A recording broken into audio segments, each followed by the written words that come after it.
ያለ ምንም ምክንያት ከህገ ወጥ ደላሎች ተከፍሏቸው እነሱን እንዳያዘጉብኝ ይቅርታ መጠየቅ ማለት ለእጅ መስጠት ማለት ነው። ሐቅን እያወቅኩኝ ሐቅን መሸፈን ማለት ነው። ያለ ጥፋት ይቅርታ መጠየቅ ማለት ነው። አንቺ ይቅርታ ትጠይቂ። እኔ አንድ እውነት ልንገርሽ ሀቢባ፣ ከአንቺ ትንሽ ሀቢባ ልክ አይደለችም ብዬ የማስበውን አንድ ነገር ልንገርሽ እንደ ወንድም። እሺ ንገረኝ። ሃይማኖት ልትል ነው አሁን? ሌላ ምንም የለም። ወላሂ አይደለም። ዛት ዩር ፐርሰናል ኖ ዛት ኢዝ ዩር ፐርሰናል። አሁን የሃይማኖት ጉዳይ የምናምን ጉዳይ ፐርሰናልሽ ነው። ለራስሽ የምትፈልጊውን እምነት ታወራ መስሎኝ ነው። እሺ ወላሂ አይደለም። አንቺ የምትፈልጊውን እምነት የመከተል የምትፈልጊውን ነገር የማድረግ ሙሉ መብት አለሽ። እምነት የግል ነው፣ የራስ ነው፣ የልብ ነው። ገባሽ? ለሰው ብለሽ አይደለም የምታምኚው። ብዙ ጊዜ እኔ አንዳንዴ እንትን የምለኝ ነገር ምንድነው ይሄ ነገር ስህተት ነው አንቺ ጋር ብዬ የማስበው፣ ለምሳሌ የሆነ ባልና ሚስት ወይ በርቀት ግንኙነት ይኖራቸውና ኒካህ ኑሯቸው ምናምን በሆነ ነገር ይጨቃጨቁና አንቺ ቤት ገብቶ ያን ነገር ያወሩታል። ባል ያን ነገር ሲሰማ፣ ወንድየው ያን ነገር ሲሰማ በቃ እቺ ልጅ እዚህ ደረጃ ደርሳ ስሜን ካነሳችብኝ እድል አልሰጣትም ብሎ እድል አይሰጣትም። እሷም ደግሞ እድል አይሰጣጡም ሚዲያ ላይ ካወጣ ነገሩና ትንሽ በተለይ አዳዲስ ጉዳዮች አዳዲስ ሕክምና የምትሰጫቸውን ሰዎች ጊዜ እንዲሰጡ ለራሳቸው ወሬውን እዚህ ጋር አምጥተው በአንዴ ቡምባ ያደርጉት። ገባሽ? በአንዴ አምጥተው እዚህ ቦታ ላይ ባይዘረግፉትና የሆነ ጊዜ ቢሰጣጡ ጥሩ ነው ብለሽ ብትመክሪያቸው ጥሩ ነው። ለምን መሰለሽ? አንዴ እዚህ ጋር የደረሰ ነገር እሳት ነው በቃ የሚሆነው። ባልየውም ይሰማል፣ ጓደኞቹም ይሰማሉ፣ ሊያገባት የተዘጋጀው ሰውዬም ይሰማል ምናምንና ነገሩ በጣም ይቀለጣጠፋል። ከዛ በተረፈ ግን የሰው ብር የሚያጭበረብር ሰው፣ የሰው ብር የሚበላ ሰው ይሄ መዋረዱ ትክክለኛ አሰራር ነው። ይሄ ቲክቶክ አንቺ የምታደርጊው ነገር ለምሳሌ ሰው የሆነ ሰው የሰውን ብር ሲያጭበረብር ወይ የሆነ ነገር በህገወጥ ድለላ በሆነ ነገር ሲያመጡ ኢሚዲየትሊ እዚህ ጋር ታመጫቸው። ሶሪ እዚህ ጋር ታመጫቸው። እሱ በጣም አሪፍ ነው። እኔ በጣም ይመቸኝ በጣም ይመቸኛልና እቺኛው ፓርት ግን ብታስተካክያ ጥሩ ነው ብዬ አስባለሁ። እኔም እኮ አብዛኛው ወንዶች በጣም የሚጨነቁት በዚህ ጉዳይ ነው። የባልና ሚስት ጉዳይ ይሄን ስልክ ልቀይርብኛለች እያሉ ይሄኛው ቆፎ ልቀይርና ልምጣ አንዴ። እሺ አብርሃም ቁጥርህን ላክ ለሶፊ። ልክላታለሁ። እሺ ወንድሜ ባይዘው የአብዛኛው ይመጣል። መንሱርን ጨርሳለን። ባይዘው የአብዛኛው ወንዶች ጭንቀት ምን እንደሆነ ታውቃላችሁ? አብዛኛው ወንዶች ይወዱኛል እኮ ግን ሀቢባ ችግሯ ሚስቶቻችን መተው ኮምፕሌን ያደርጉብናል። ለዛ ነው። ስለዚህ ሚስቶቻችሁ መተው ሀቢባ ጋር ኮምፕሌን እንዳያደርጉ ተንከባከቧቸው። ሚስቶቻችሁን ፍቅር ስጧቸው፣ አክብሯቸው፣ ውደዷቸው። ሴት ልጅ ፍቅር ነው የምትፈልገው። ፍቅር ከሰጣችኋት፣ ከወደዳችኋት፣ ካከበራችኋት እኔ ጋር መጥታ ታመሰግናችኋለች። ባሌን ላመሰግን የመጣሁትኝ ብላ ስለእናንተ ጥሩ ጎን ምን እንዳረጋችሁላት ትነግረናለች። እኛም እሳይ እንደዚህ አይነት ባለ ሁሉ ሚስት እያለን እንመርቃለን። እንደዚህ እጣኑ አልቋል፣ እጣናችንን አጨሰን። እንዳንተ አይነት ባሎች ይብዙ፣ ሁሉም ሴት ፈጣሪ እንዳንተ አይነት ባል ይስጣት ብለን እንመርቃለን። ስለዚህ ሚስቶቻችሁ መተው እኔ ጋር ኮምፕሌን እንዳያቀርቡ ጥሩ ሁኑ ለሚስቶቻችሁ። ጥሩ ከሆናችሁ ከወደደካት፣ ካከበርካት፣ ከታመንክላት ሴት ልጅ ምንም አትፈልግም። በደንብ ነው እናት ነው የምትሆንልክ ሴት ልጅ። ከታመንክላት፣ ከወደድካት፣ ካከበርካት እነዚህ ሶስት ነገሮች ካረክላት እኩል ሰርታ አብራክ ቤቷን ለማስተዳደር ትለፋለች። ካንተ ጋር ረጅም ዕድሜ ለመኖር ትደክማለች። ሰርታ ታግዛሃለች፣ ገንዘብ በማምጣት ቤት ውስጥ ፍቅር ትሰጥሃለች፣ ታመቻችልሃለች። በቃ ኑሮክ ምችት እንዲል ታረግልሃለች። ስለዚህ ሴቶቻችሁ እንዳይናገሩባችሁ ሚስቶቻችሁን ፍቅር ስጧቸው። በደንብ ያዟቸው፣ በደንብ ያዟቸው። ያው ስልክ ቀይሮ መጥቷል መንሱር። ሚስቶቻችሁን በደንብ ያዙ። እኔ ጋር ኮምፕሌት ተመልሻለሁ። እሺ አንደኛ ነገር የአንቺ ሕክምና ያስፈልገኛል። እኔ ለምን መሰለሽ ሀቢባ፣ እኔ የኔ ላይፌ ያንቺ ሕክምና ያስፈልገኛል። ለምን መሰለሽ? አንደኛ ነገር በህይወት አንዳንድ ሰው በጣም ይሳካለታል ላይፍ በብዙ በቢዝነሱ በኑሮ በብዙ መልኩ በሆነ መንገድ ደግሞ ስታስቢ ትዳር አይሳካለትም። ይሄ ያው ሁላችንም ጋር ያለ ችግር ነው። ገባሽ? አንዳንድ ሰዎች ጋር በተለይ ወንድ ጋር ያለ ችግር ነውና እኔ ገብቶሻል አይደለ? ፖዚቲቭሊ እንድትወዚው ፈልጋለሁ ይሄን ነገር። ምናልባት በጣም ፖዚቲቭሊ ነው የወሰድኩት መንሱር። ወላይ መጀመሪያ ስለ ሃይማኖት ልታወራ ሙስሊም ሆነሽ ሂጃብ አትለብሺ፣ ሙስሊም ሆነሽ ክርስቲያን እንደዚህ ልትል መስሎኝ። አዎ በዚህ ይሄና በጣም ሞደርንነትን አይቻለሁ። ምን ያህል ዘመናዊ እንደሆን ምን ያህል ማለት የሰው ልጅ ነፃነት ሊሰጥ ይገባል ለሰው። ሃይማኖት የግል ነው። ሰው በሃይማኖቴ እኔ እየተወቀስኩ ያለሁት በሃይማኖቴ ነው። ሃይማኖት አሰደበች እኔ በአንድ ሰው አይሰደብም። ሃይማኖት አንድ ሰው ሃይማኖትን አይወክልም። እና ይሄኛው አሁን ያነሳኸው ነገር ትክክል ነህ። አስተያየትን እቀበላለሁ። እኔ ባለፈው አሁን ሰምተሽ አይተሽ ከሆነ የሆነ ሰው እዚህ ሶሻል ሚዲያ ላይ እስልምናን ተናገረ ተብሎ ተደበላልቆ ነበር ሚዲያው። አንድ ነገር ማወቅ ያለብሽ ዲን አልእስላም በቢሊየን የሚቆጠር ሰው ፎሎ የሚያደርገው በቢሊየን የሚቆጠር ሰው ረሱልን እንደ ደሙ የሚወድ ሰው አንድ ተራ ምንም እዚህ ግባ ማቲው ምሳውን በልቶ ቁርሱን በልቶ ምሳውን የማይደግም ሰው ይሄን እስልምና ስለሰደበ እሱ ላይ ስትወርጂ ምን ይሆናል መሰለሽ? ሌላው ዱርዬ ይነሳና መሳደብ ይጀምራል። እኔ አሁን ሀቢባ ቢያንስ ረመዳን ውስጥ ሂጃብ አርጋ አይቻታለሁ። አመ ሙስሊም ብላለች።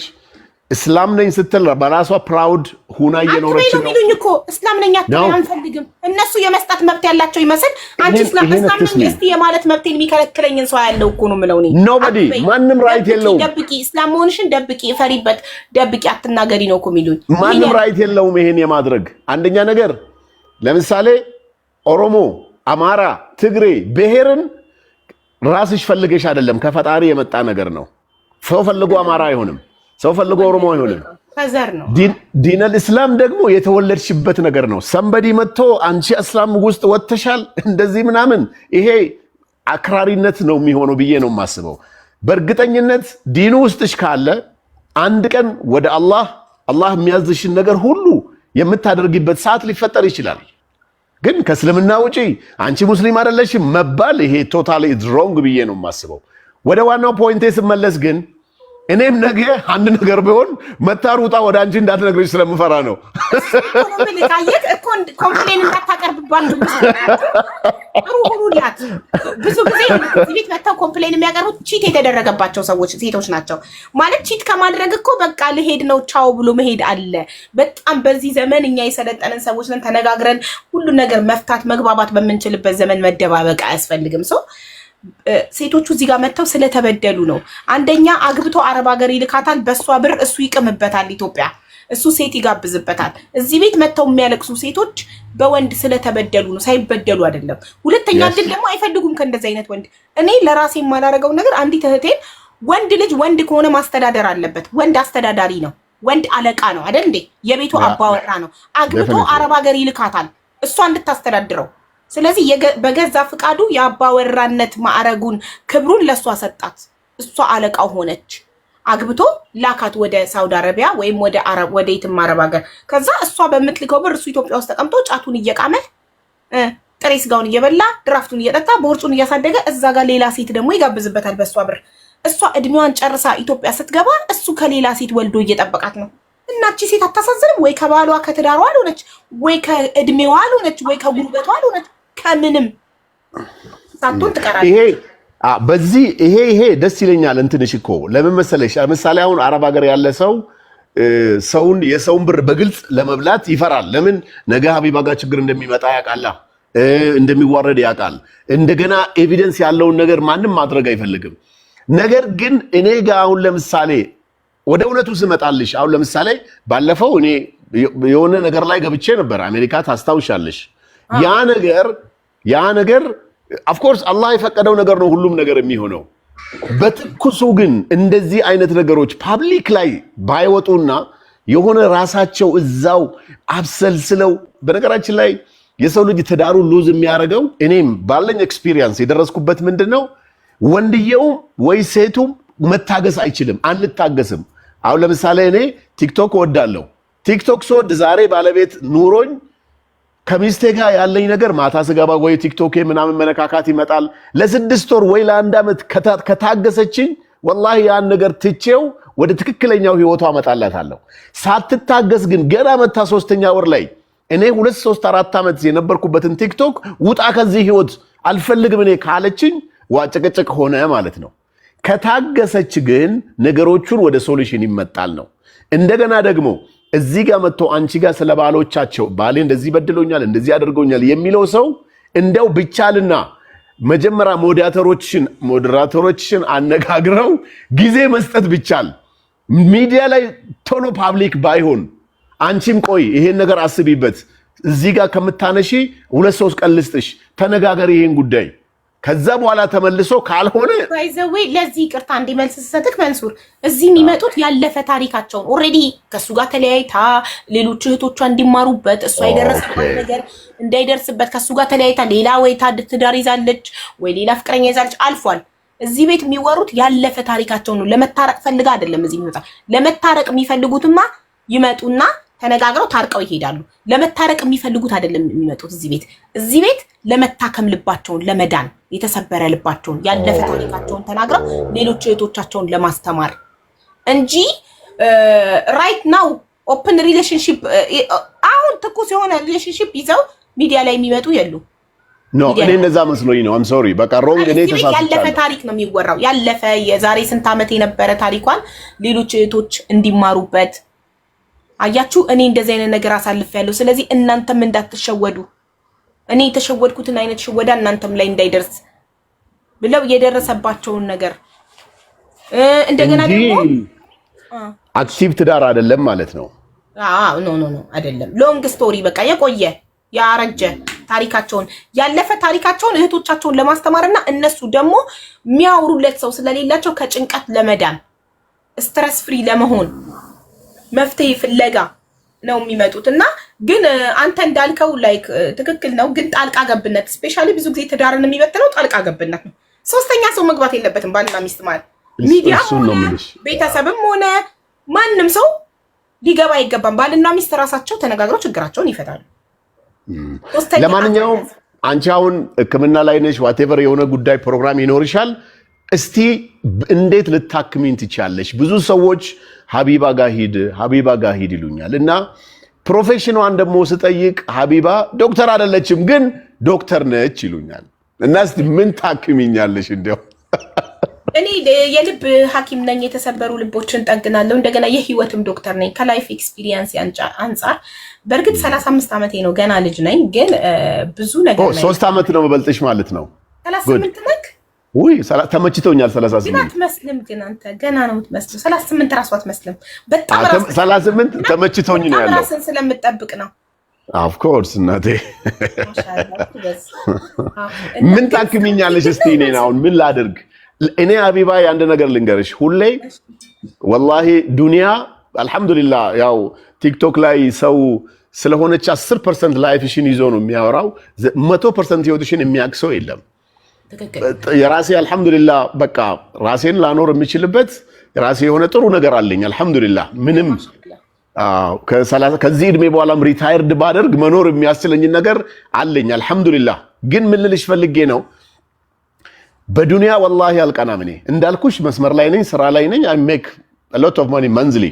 ግን ሰው ትዳር ኑሮት ቅድም አይተሻል ልጆችሽ መተው ስሞሽ ምናምን ሲሄዱ ይሄኔ እርግጠኛ ነኝ አባታቸው እየጠበቃቸው ነው መኪና ውስጥ ወይ መኪና ውስጥ አስገብቷቸው ይዟቸው አንሸራሽሯቸው ሊያመጣቸው ነው ወይ ትምህርት ቤት ሊወስዳቸው ነው ወይ ደግሞ የሆነ ነገር ሊያረጋቸው ነው።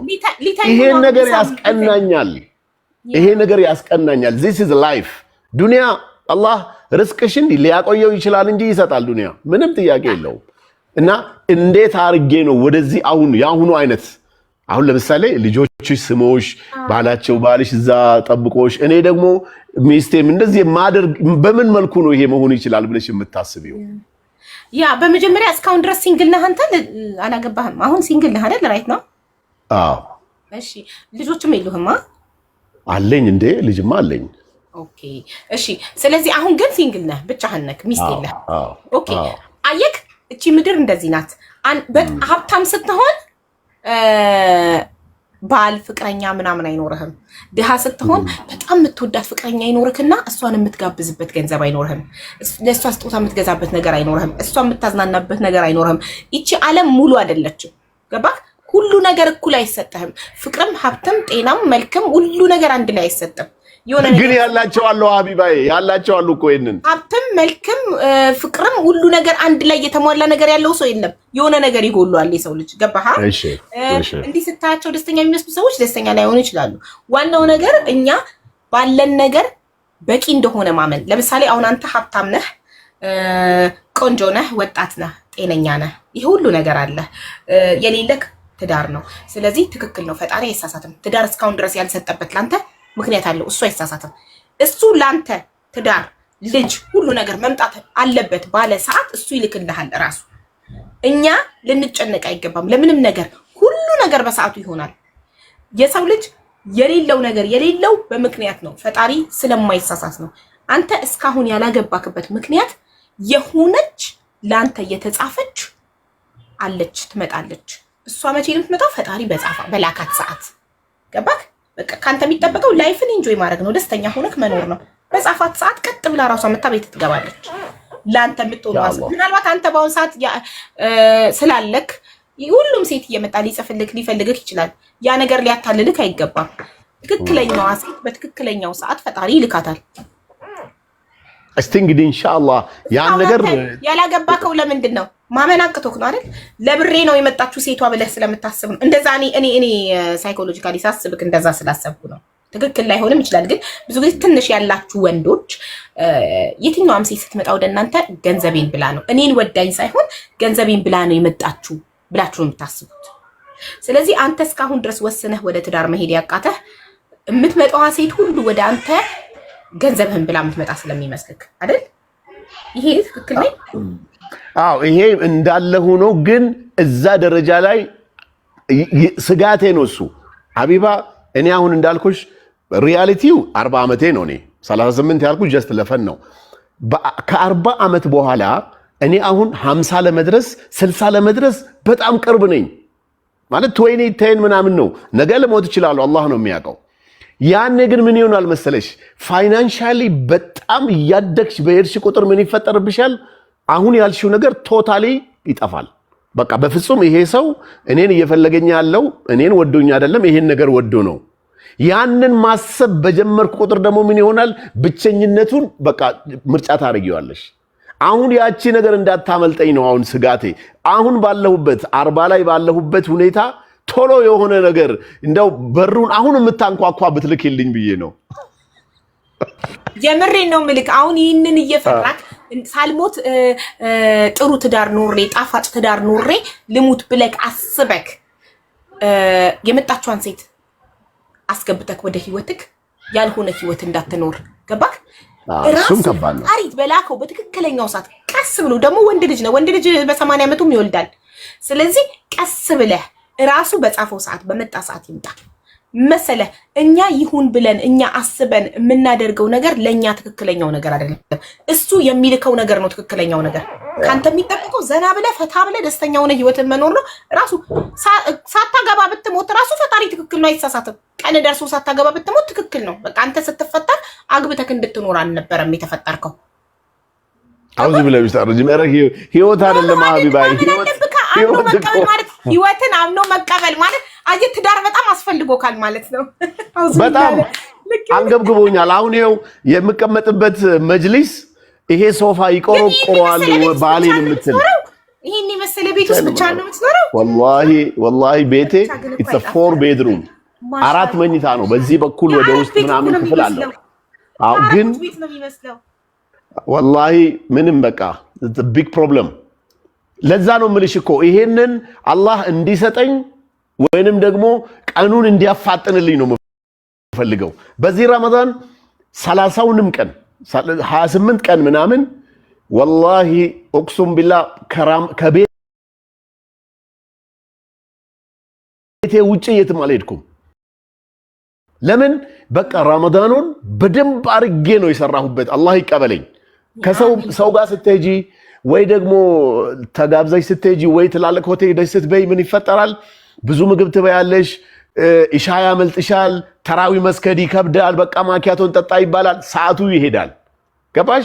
ያንን ነገር አቮይድ ለማድረግ ብዬ ወሩን ሙሉ በሚባል ደረጃ ቤቴ ነው የነበርኩት። አልহামዱሊላህ በእርግጠኝነት ነገሮች ጥሩ ይሆናሉ ብዬ አስባለሁ። ለምን ያው አንዲት በጣም አህላቅ ያላት ልጅ አለች፣ በጣም ረጋ ስክን ያለች በጣም ቆንጆዬ ልጅ አለች። እሷን ልዳረክ ሰጀስት እያደረጉኝ ነው ኮሜንት ላይ። ችግሩ እኮ አንቺ ጋር ያሉት ከሀገር ውጪ ናቸው። ከሀገር ውጪ እኮ ትመጣለች። ኢትዮጵያ ምን ችግር አለው? ትዳር አይደል እንደ ኢትዮጵያ መጣ በቃ ተጋብታችሁ አብራችሁ ትኖራላችሁ። አንተ ከሀገር ያልወጣች ነው የምትፈልገው? ከኢትዮጵያ ያልወጣች የዲስታንስ ላይፍ ከባድ ነው። አላህ ይጠብቀን እንጂ ቢቻል እንደው አንድ ላይ መሆን ቢቻል ጥሩ ነው እኮ። ምንድነው አሜሪካ አይደለ ወረቀት አትጠብቅ፣ ዱባይ ናት። ካች ትላለች በአንድ ደቂቃ ትኬት ቆርጦ መምጣት እኮ ነው።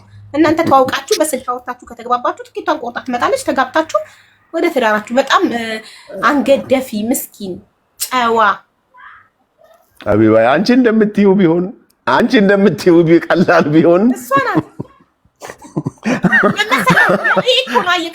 ሀብታችሁ በጨመረ ቁጥር ሰው ማመን እየከበዳችሁ ስለምትሄዱ ብቸኛ አብዛኛው ሀብታሞችን ካየ ብቸኛ ናቸው። ግን እኮ ኢትስ ቶታሊ ሮንግ ነው እኮ በቃ ላይፍ እኮ አይደለም። እውነቴን ነው የምነግርህ። ሰው አያምኑም። ሁሉም ሰው ሀብታችንን ቋንጦ ነው የመጣው። እውነታቸውም ነው፣ አይፈረድባቸውም። ሀብታችን አብዛኛው ሴት ወንድ ልጅ የምትጠብሰው በተለይ እድሜያቸው የገፋ ወንዶችን ወጣቶች እድሜው የገፋ ወንድ ፈልገው የሚጠብሱት ለሀብቱ ነው። ኮምፈርተብል ላይፍ ለመኖር ነው፣ ሪያሊቲውን ስንነጋገር። ስለዚህ ሰዎቹ ሀብታሞቹ ላይ ማንፈርድም። ሰው ሁሉም ጥቅመኛ ነው። ለጥቅም ነው ሰው ሲቀርበህ ሴቱም ወንዱም ጥቅመኛ ሆኗል። ስለዚህ እነሱም ሰው ባያምኑ አይፈረድባቸውም። እኔ ሀቢባ አንድ እውነት ልንገርሽ።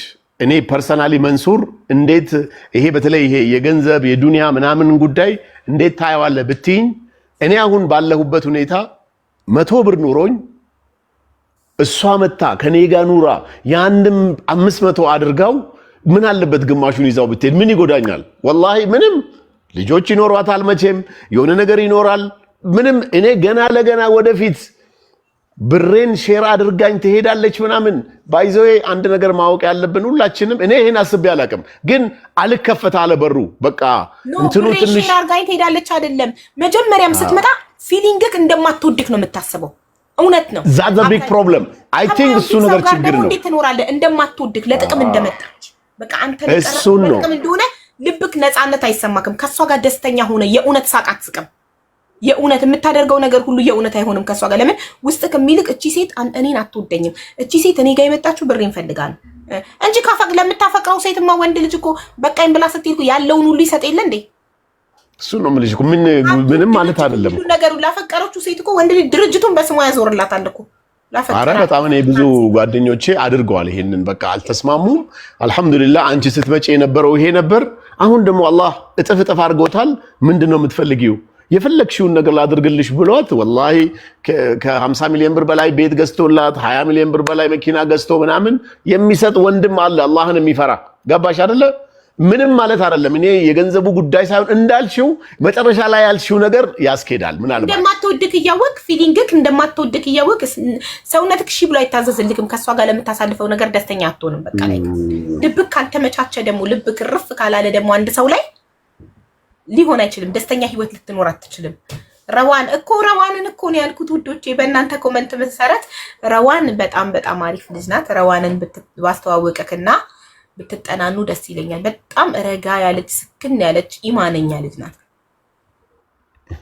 አላህ እንግዲህ ግን ምንድነው ዲሳይድ ያረኩት ቅድም ያልሽው ነገር አላህ ምናልባት ፈጣሪ የሰጠው ጊዜ ይኖራል፣ ሰዓቱ ይኖራል። ገባሽ? ያኔ ልብሽንም ከፍተሽ ያን ሰው እንድታስቢው ያደርግሻል።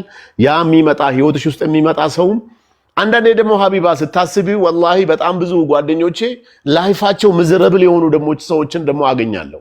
ትዳር ውስጥ ገብተው ኖ በትዳር በፊት ሰላማዊ ህይወት እየኖረ እያለ የሆነ ሰው ህይወት ውስጥ ይመጣና ጭራሽ ላይፉን ምዝረብል አድርጎት ጭራሽ ሱሰኛ ሆኖ የሚሄድ ይሄ ግን ትንሽ ፐርሰንት ነው እውነቱን ለመናገር በጣም 1 ወይ 10% 90%ቱ ሞስትሊ ጥሩ ነው እያየው ያየው ስንነጋገር 50-50 እንበል 50% ሰው በትዳሩ ደስተኛ ነው 50% ፍርድ ቤት ነው የምታየው 50% ሚዲያ ላይ ሲጣላ ነው የምታየው አለ ትክክለኛ ሰው ወደ ህይወትህ ካልመጣ ንጹህ የነበረውን ህይወትህን ጥርት ያለ የነበረውን ያደፈርሰዋል መጥቶ ገባክ እሱ ነው ኮምፕሊሽ የነበርከውን ሰው መጥቶ ብጥብጥ ያደርጋል ለዚህ ነው የትዳር አጋር መምረጥ በጣም ከባድ ነው ሁለት የማይተዋወቁ ሰዎች የተለያየ ቤት የተለያየ ቦታ ያደጉ ሰዎች በባህሪ የተለያዩ ሰዎች አንድ ቤት ሲኖሩ በጣም ብዙ ጸብ ይፈጠራል ገባክ ግን ፍቅር ካለ ያልፋል ፍቅር ከሌለ ነው ችግሩ ገብቶካል አንዱ ላይ ብልጥ ለመሆን ከሞከረ ነው ችግሩ እንጂ የባህሪ ችግር ሲሆን ትቻቻላለህ ገባህ ለምሳሌ እሷ በጣም ቤት ማጽዳት በስርዓት የምትወድ ሆና እሱ ዝርክርክ ሊሆን ይችላል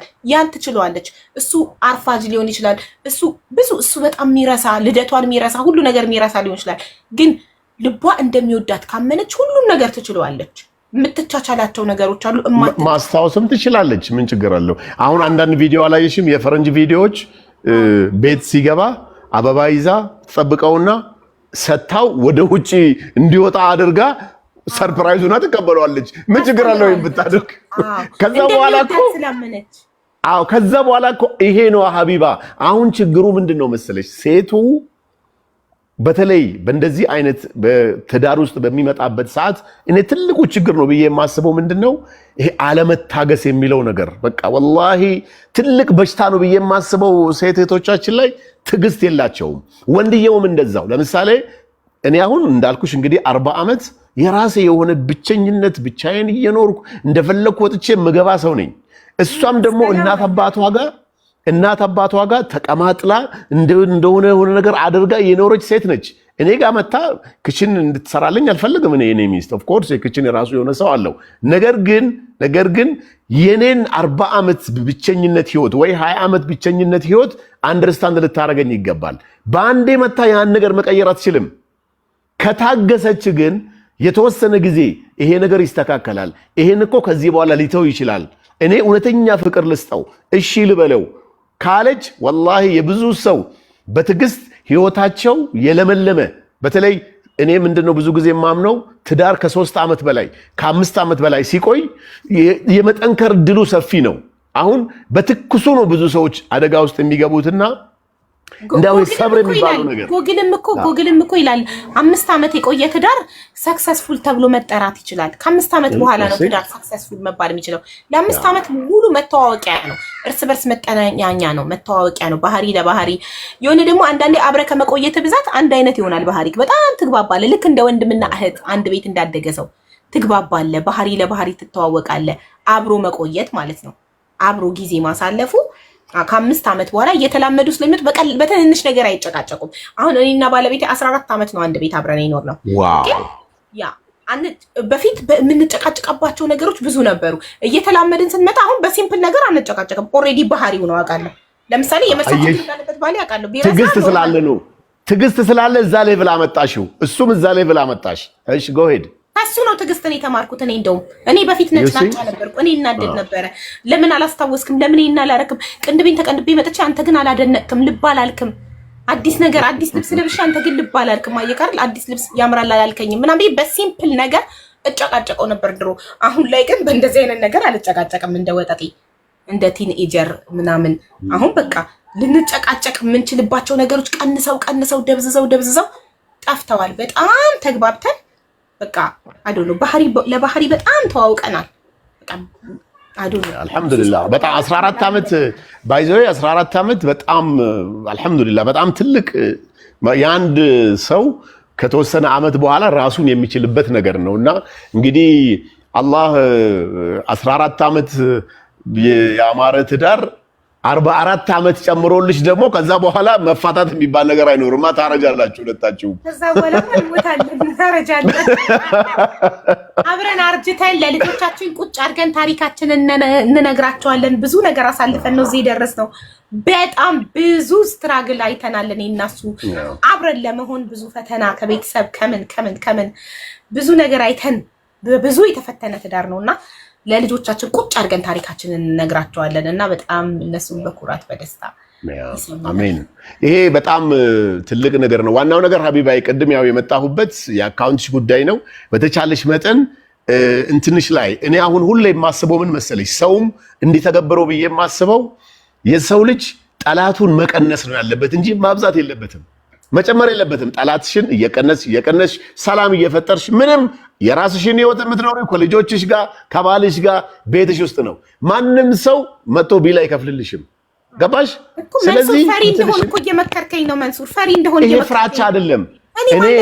እሺ መንሱር፣ በግል ጉዳይ ሀቢባ አስቀየመችን የሚል አንድ ሰው አምጣልኝ። እኔ እኮ ማንም ላይ አይደለም።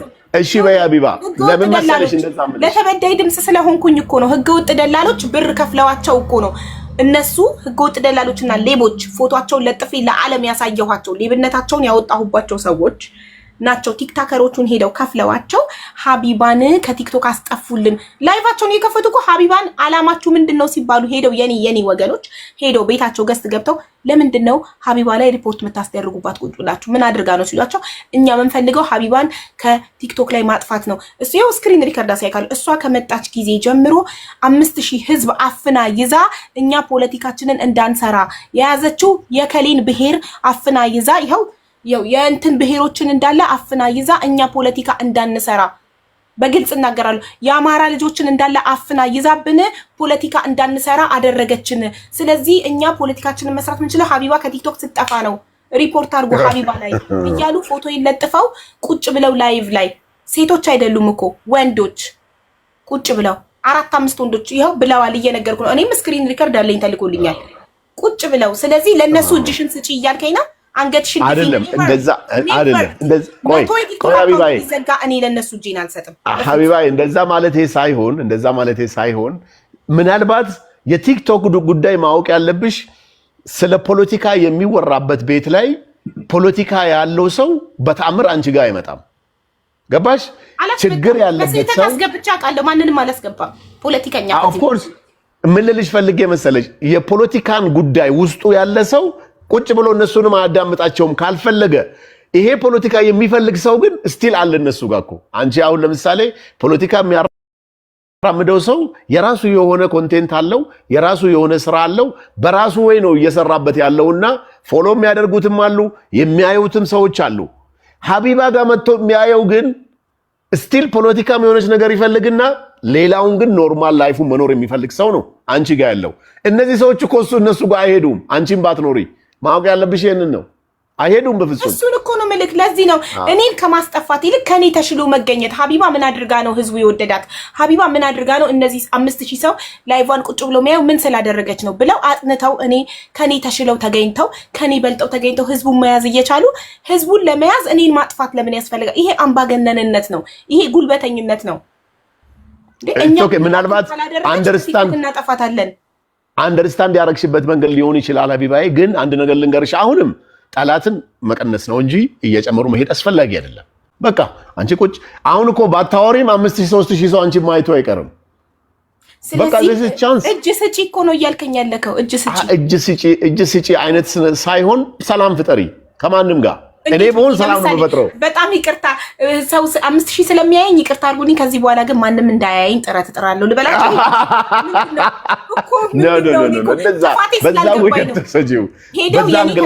ሄደው ጠየቋቸው። ቤታቸው ገስት ገብተው ምንድነው ሀቢባ ያጠፋችው ንገሩን፣ ህዝቡን ይዛብን ፖለቲካችንን እንዳንሰራ አደረገችን አሉ ብለው መልስ ሰጡ።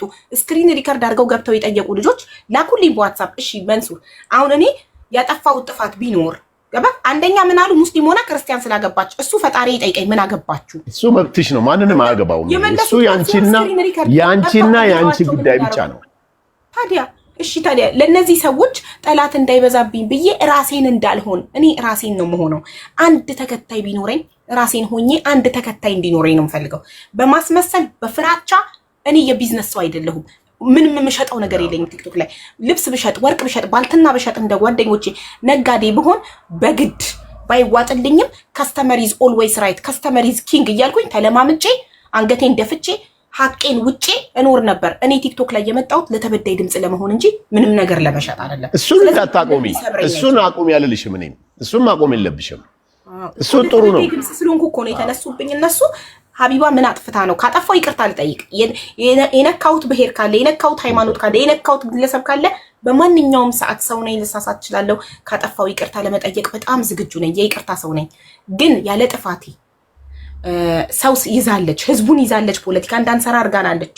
ሙስሊም ሆና ክርስቲያን አግብታለች። ሙስሊም ሆና ፀጉሯን አትሸፍንም። ሙስሊም ሆና ትጠጣለች። እኔ ነኝ የነገርኳችሁ። እኔ ነኝ ሚዲያ ላይ አውጥቼ የነገርኳችሁ። መብቴ ነው። የማፍርበት የምፈራበት ምንም አይነት ነገር የለም። እኔ ነፃ ሰው ነኝ። ማንም አይቆጣጠረኝም። በማንም ቁጥጥር ውስጥ አይደለሁም። ለማንም አንገቴን አልደፋም። ስለዚህ ሳጠፋ ይቅርታ ጠይቃለሁ። ግን አሁን ሳላጠፋ ስለሆነ ሪፖርት እየተደረገ ይቅርታ ጠይቂ አላልኩሽም ሀቢባዬ። ይቅርታ ጠይቂ ሳይሆን በቃ እንደዚህ አይነት ችግሮች ካሉ አቮይድ አድርጊው ማለት። አሁን መልስ መስተጣጣት በመጣ ቁጥር ጠላቶችሽም እየበዙ ነው የሚሄዱት። እዛ ጋር መልስ ሰጪ፣ እዚህ ጋር መልስ ሰጪ ጥሩ አይሆንም። አትስጪ፣ በቃ መልስ አትስጪ፣ መልስ አትስጪ።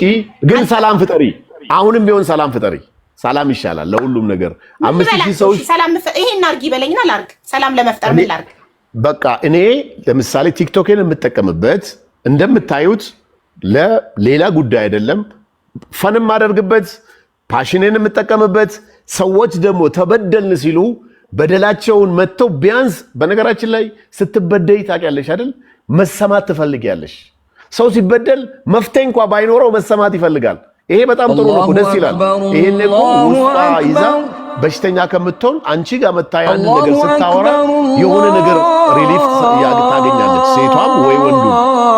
ስለዚህ እኔ ይሄንን ነው የማደርገውና በተቻለ መጠን ፖለቲካ ውስጥ ያለ ሰው እኔ ጋር መጥቶ አይም እኔ ፖለቲካ ስለማላራምድ ገባሽ? በዛ አይነት ወይ ነገሮችን ማስኬድ ብትቺ እኔ አሁን ወላሂ ማንም ሰው ሪፖርት አታርጉብኝ። እኔ አትበይ እንደዛ። ምን ይመጣል? ይሄው እኮ አሁንም እኮ 100 ምናምን ሺህ ፎሎወርስ አለሽ እኮ። አሁንም እኮ 5000 ሰው ነው የሚያይሽ። ሰላም ፍጠሪ ስትለኝ ሰላም እኔ ሰላም የማልፈልግ ችግር የምፈጥር ነው የሚመስለው። እኔ በጣም ሰላም አይደል አሩኝ። እነሱ ናቸው ሪፖርት የሚያደርጉብኝ፣ እነሱ ናቸው። እኔ ግን አንድም ቀን ሪፖርት አድርጉ ብዬ አላውቅም። ለነሱ ስድብ መልስ ሰጥቼ አላውቅም። አጸያፊ ስድብ ከነዘር ማንዘሬ ፎቶ ይለጥፈው በጣም ብዙ ነገር። ግን ይሄ ቻሌንጅ ነው። ጥንካሬን ጡንቻዬን እያጠነከረልኝ የመጣው በተገፋህ ቁጥር ጡንቻክ እየጠነከረ ነው የምትመጣው። እኔ ስገፋ ጠነክራለሁ፣ እየጠነከርኩ ነው የምመጣው እንጂ መቼም ወጥቼ እባካችሁ እኔ ምሰራው እንዲህ ነው፣ ህዝብ ነው ምረዳው፣ ስለዚህ ሪፖርት አታርጉብኝ። ይሄ መሸነፍ ነው። አትበይ እንደዛም እንድትይ አይደለም። እኔም ለምን ትያለሽ? እንደዛም አይደለም። ኤኒዌይ በቃ አሁን አንቺ ብዙ ጊዜ ምን አለ መሰለሽ ብዙ ላይፍ በተለይ አሁን ለምሳሌ ይሄ ሪሌሽንሺፕ የፍቅር ጉዳይ አንዳንድ የምታስኬጃቸው ላይፍ እንትኖች ካልኩሌሽን አይፈልጉም። ናቹራሊ ውስጥሽ ያለውን ነገር ስታደርጊ ትክክለኛ ነው የምትሆኚው። የሆነ ባህል አትንኪ፣ የሆነ ሃይማኖት አትንኪ።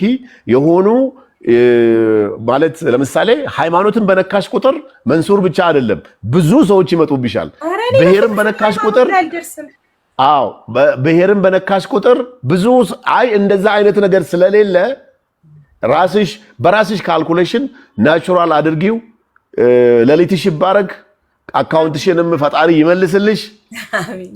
በጣም ደስ ብሎኛል። ልክ አካውንቱ በላይ ያሳዘነኝ እኔ ቲክቶክ ላይ ከመጣሁ 2 ዓመቴ ነው። ኦልሞስት 1 ሚሊዮን ሊገባ ትንሽ ነበር የቀረው፣ ግን ውስጡ ገንዘብ ነበረው ያላወጣሁት። ሲሪየስሊ አታወጪም ነበር? ገንዘብ ነበረው እና ያ ነው ያሳዘነኝ እንጂ ፎሎ እኔ የውልክ ይሄ አካውንት ገና በ3 እና በ4 ቀን ነው 100 ስንት ነው 112,000 የገባው በ3 እና በ4 ቀን ነው። እኔ ህዝቡ ፈልጎ ነው የሚከተለኝ፣ ግን ውስጧ ያላወጣዋት ገንዘብ ናት ያሳዘነችኝ እንጂ ፎሎ ብርቄም ድንቄም አይደለም። ግን አይዞሽ ይመለሳል። ካልተመለሰም ደግሞ ጦስሽን ይዞ ይሄድ። አሚን አሚን ወላሂ። ኤኒዌይ ቴንክ ዩ ሀቢባዬ፣ ደህና ሁኚ። በጣም አመሰግናለሁ። እስካሁን የተናገርኩት ነገር ማንንም ለመንካት ማንንም ለመደገፍ ማንንም ለመንቀፍ እንዳልሆነ ግን እወቁልኝ። ጀስት ቲክቶክ ነው ያገናኘን ሁላችንንም። በተቻለን መጠን ሰላም ብንሆን ፍቅር ብንሆን ያ ነው በነፊት ያለው የሚያዋጣንም እሱ ነው። እኔ ለምሳሌ የሆነ ሀገር ትራቭል አድርጌ ብሄድ ሀቢባ ያለችበት ሀገር ብሄድ እህቴ ያለች ብዬ ችግር እንኳን ቢመጣብኝ የምታገዘኝ ሰው ነች። ሶሻል ሚዲያ ወላሂ በጣም ብዙ ሰው ህይወቱን ቀይሮበታል። ብዙ ሰው ተጋብቶበታል። ብዙ ሰው ህይወቱን ፈርሷል። ብዙ ሰው ህይወቱን ፈርሷል ስለ አሁን የሚመጣውን ኮሜንት ጠብቂ። ብዙ ሰው ትክክል አጠቃቀም አለብን። ብዙ ሰው የኩላሊት ታማሚ መንሱር በሶሻል ሚዲያ ራሱን ያጠፋም እኮ አለ ዛሴት። ስለዚህ በተቻለ መጠን ወላሂ ሰዎች የሆነ ነገር ላይ በሚዘምቱበት ሰዓት ያ ሰው እንዴት ውስጡ እንደሚጎዳ እኔ እዚህ ሶሻል ሚዲያ ላይ እናንተም የምታውቁት ነውና የሆነ ሰሞን የተፈጠረ ነገር ያን ሰው በፊት ከነበረው ባህሪ ሌላ አውሬ የሚሆንበት ነገር ነው የሚመጣው አንዳንዴ ሲነካ እና በተቻለ መጠን አሁን አንዳንድ ሰው ኦፍ ኮርስ መጥፎ ነገር ሊሰራ ይችላል፣ የሆነ ነገር ሊያደርግ ይችላል ማለት በጣም የፈጠጠ ነገር ላይሆን ይችላል ያ ጉዳይ ግን የሆነ ነገር ደግሞ ሲያደርጉት አውሬ ሆኖ መጥፎ ነገር ብቻ ሲያደርግ ታያለሽና ሰውንም ይቀይራል የሰውንም ባህሪ ይቀይራልና በተቻለ መጠን ጀስት ለሰውም ስሜት ቢኖርን ለምን ሀቢባ እዚህ ጋር የምታወራው ነገር እዚህ ጋር አይቀርም ባይዘው ዩቲዩብ ላይ ቢዝነስ ይሰራበታል በጣም በጥሩ ስክሪን ሪከርድ አድርጎ ኤዲት አድርጎ ደግሞ ጠዋት መንሱር እንዲያለ ሀቢባ እንዲያለች ብሎ እንጀራ ደግሞ የሆነለት ሰው አለ ያ ነገር ደግሞ ዩቲዩብ ላይ ይቀመጣል እያንዳንዱ የስድብም ጉዳይ የሐሜትም ጉዳይ የምንም ነገር ሲመጣ ይሄንን በዛ ወይ እንድንወስደው እኔ ሶሻል ሚዲያ ገጸ በረከት ነው ብዬ ነው የማስበው ከሶሻል ሚዲያ እኔ ወላሂ መጀመሪያ አንቺ አልነበርሽም ይሆናል በዛ ሰዓት 4 ዓመት 3 ተኩል ምናምን በፊት ጌም ጫወት ነበር $2000 $1000 በቃ ሲምፕል ነበር ለኔ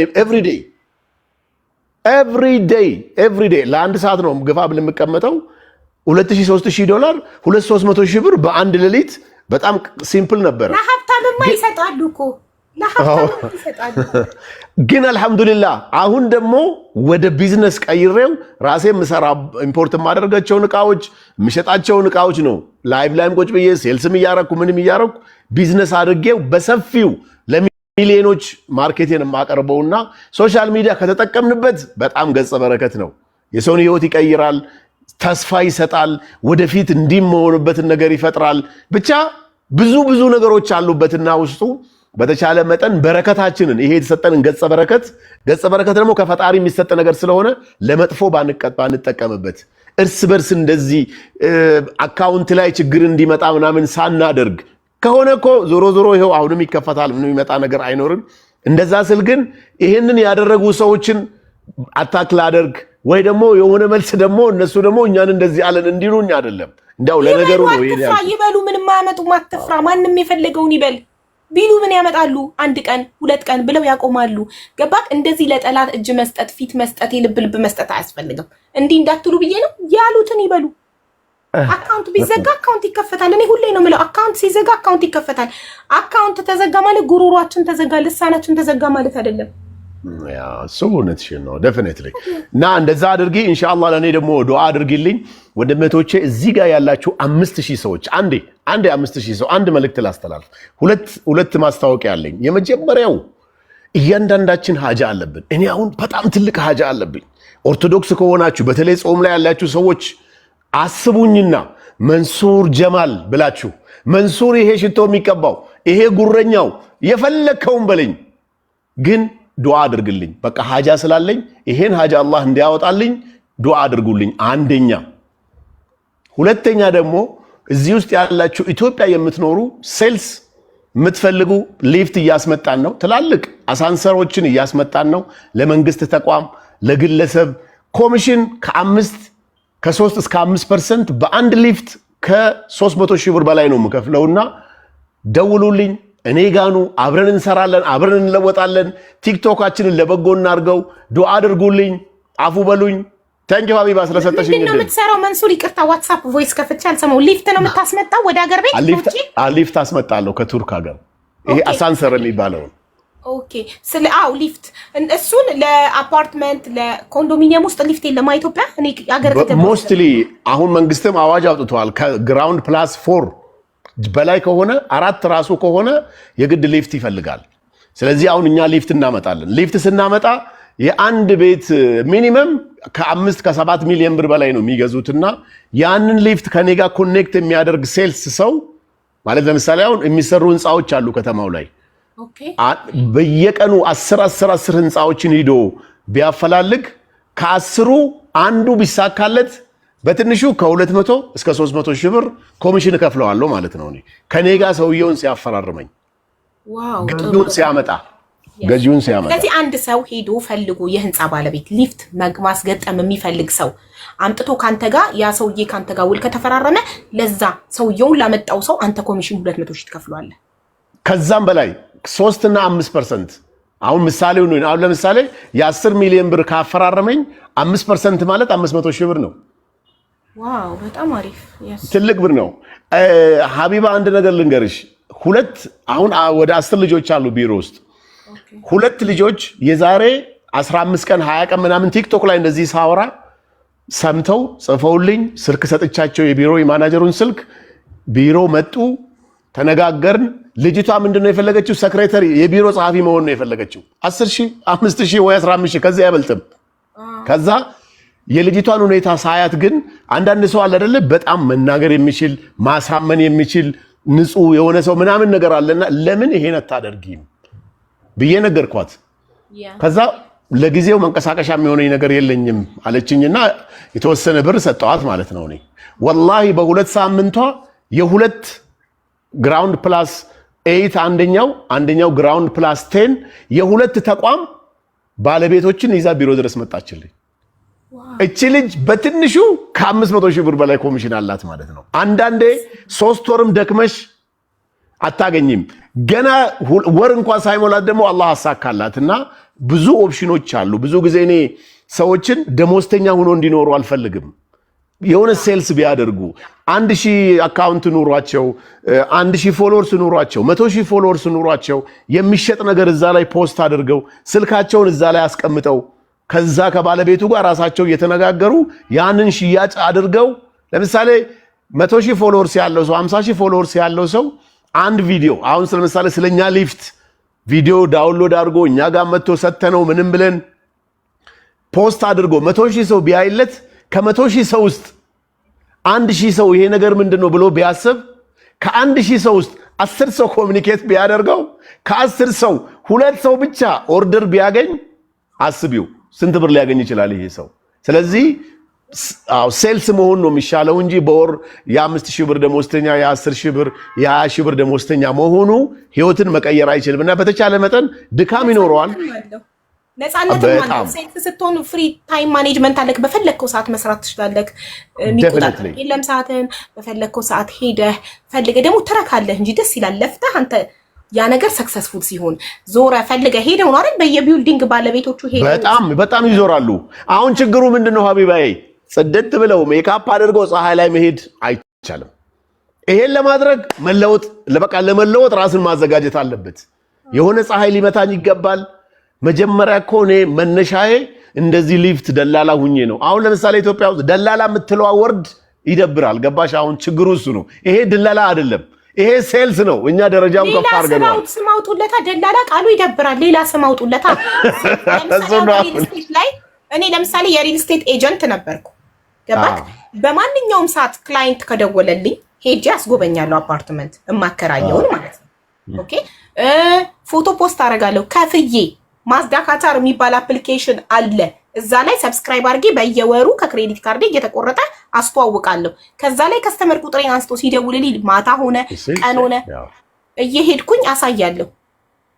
ያ ከስተመር እኮ አይቶ እሺ አስብበታለሁ ብሎ ነው። እኔ ከቤቴ መኪናን አስነስቼ ወጥቼ ሄጄ አሳይቼ በቃ ባለቤቴን አማክሬ እነግርሻለሁ ትለኛለች ወይም ይለኛል። አስብበታለሁ። ቪዲዮ ቀርጻሽ ኦሬዲ የላኩላቸው ቪዲዮ ላይ የሆነ እንከን አግኝተው ወይ ሽንት ቤቱ ጋር እንትን አለው ማሞቂያ ውሃ ማሞቂያ አለው እንደገና ሂጂ ትባያለሽ። ድጋሚ ሄጄ ቪዲዮ ቀርጬ እመጣለሁ ብለው ደግሞ ሰዓታት ሊያስጠብቁኝ ይችላሉ። ግን ከስተመር ኢዝ ኦልዌይስ ራይት። ከስተመር ኪንግ ነው። እጠብቃለሁ። ታዲያ ያ ነገር ሰክሰስፉል ሲሆን የማገኘው ኮሚሽን ትልቅ ስለሆነ እረካለሁ። በራሴ እረካለሁ። ነፃ ነኝ። ግን ገባካ? ቢሮ መግባት አይጠበቅብኝም። ቤቴ ሆኜ ነው ኦንላይን ላይ የምሰራው። ከኔ የሚጠበቀው ፖስት ማድረግ ነው ቤቱን ኤቭሪ ታይም። ክላይንቶችን ፎሎ አፕ ማድረግ ነው። ከስተመሮቹን ደጋግሜ መጻፍ፣ እንዴት ምን አለሽ ባለቤትሽን አማከርሽው ምን ላይ ደረሳችሁ ምናምን፣ ሌላም አለ ከፈለግሽ ተመሳሳይ አግኝቼልሻለሁ ምናምን እያልኩ ኦፈር ማድረግ አፕሮች ታደርጊያለሽ። ሰክሰስፉል ሲሆንና አግሪመንቱ ሲፈረም አንተ ይዛኔ ትረካለህ። እና ድካም አለው መጀመሪያ ላይ፣ በኋላ ግን ድካም አለው። ቶሎ ላይሳካ ይችላል። ቶሎ ሰው እንትን ላይል ይችላል።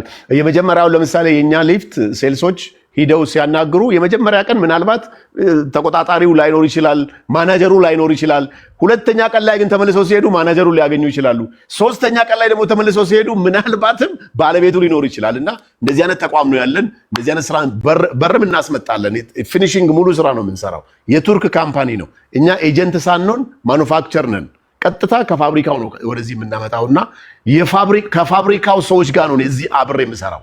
ስለዚህ በርም እናስመጣለንና የመጨረሻው ቀን ሊሳካለት ይችላል። ለዛ ሰው 10 ህንፃዎችን አነጋግሮ 50 ህንፃ አነጋግሮ 2 ወይ አንዱ ሊሳካለት ይችላል። ከዛ ውስጥ የአንዱ ስኬት ትልቅ ብር ያመጣልና ሰዎች አይምሯቸውን በሴልስ በኢንካም ሶሻል ሚዲያውንም ራሱንም ጠንክሮ ራሱን የሰው ልጅ ከ18 ዓመት በላይ ከሆነ 20 ዓመት በላይ ከሆነ በቃ ማሚ ጋር መቀመጥ የለብህም፣ ሽሮ መብላት የለብህም። ቤት ውስጥ ወጥተህ የራስህ ነገር ክሬት ማድረግ የሚቻልበት ነገር አለ።